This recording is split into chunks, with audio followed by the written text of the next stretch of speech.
ओम नमो आदि शक्ति माताए नमो। दर्शकों, आज हम चर्चा करने जा रहे हैं जो मनुष्य को सौभाग्य, पूर्णतया एवं जीवन को आनंद और खुशी एवं जीवन का पूर्ण लक्ष्य प्राप्त करने के लिए माँ मातंगी का प्रश्न किस प्रकार से किया जाता है। तो 10 महाविद्याओं के लिए भी आधारभूत सिद्धांत यही है कि उन 10 महाविद्याओं में से भी मातंगी साधना सर्वोत्तम साधना कही गई है,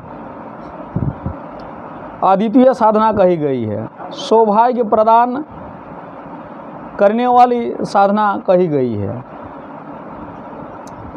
विश्वामित्र ने तो यहाँ तक कहा है कि बाकी 9 महाविद्या का भी समावेश मातंगी साधना में स्वतः ही हो गया है।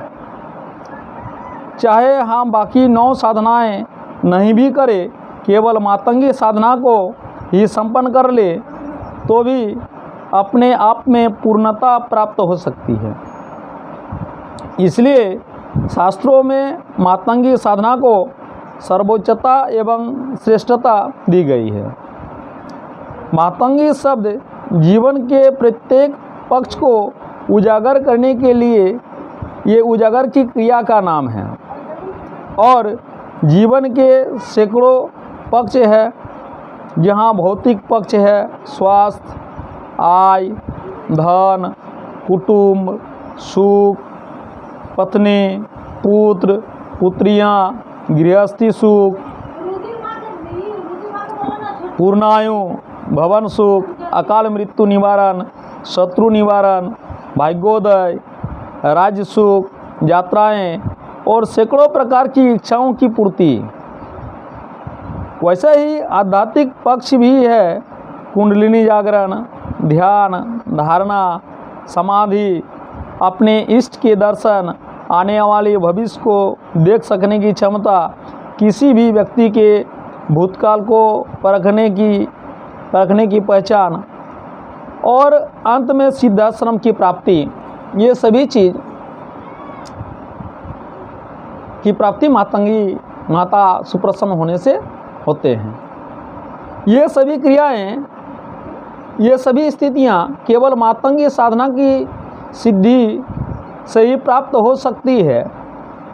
यदि हम मातंगी साधना को भली प्रकार से संपन्न कर ले तो निश्चय ही ये सारी स्थितियां स्वतः ही प्राप्त हो जाती हैं। फिर अन्य साधनाओं को संपन्न करने की जरूरत रहती ही नहीं है। इसलिए तो योगियों ने कहा है,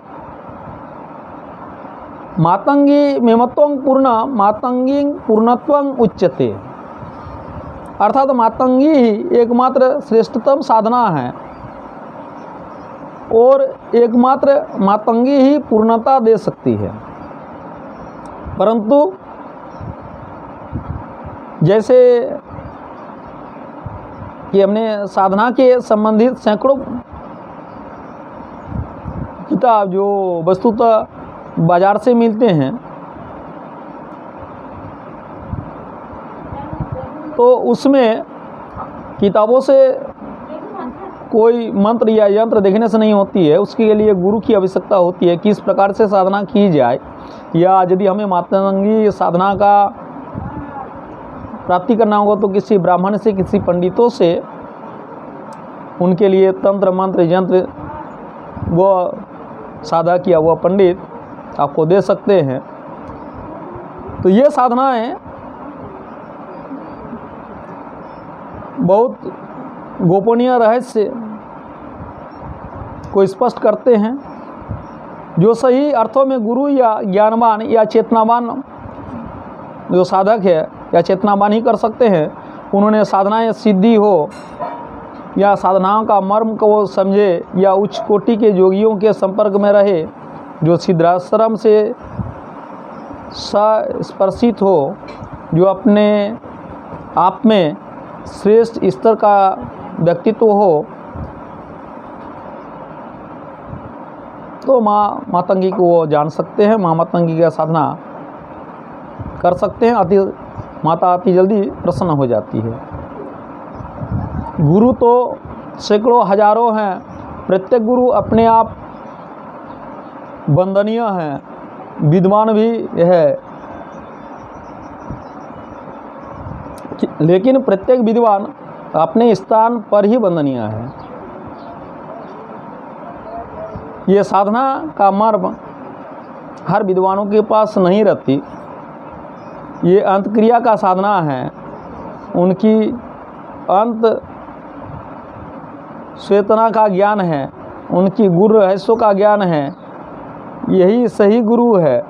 यही गुरु यदि जीवन में मिल जाए तो जीवन सार्थक और जीवन धन्य हो जाते हैं।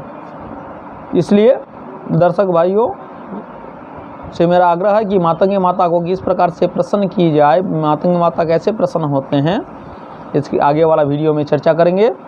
माँ मातंगी सबको कल्याण करे, यही कामना के साथ मैं दर्शक भाइयों से अनुरोध करता हूं कि please like and subscribe my channel. ओम आदिशक्ति माताय नमः।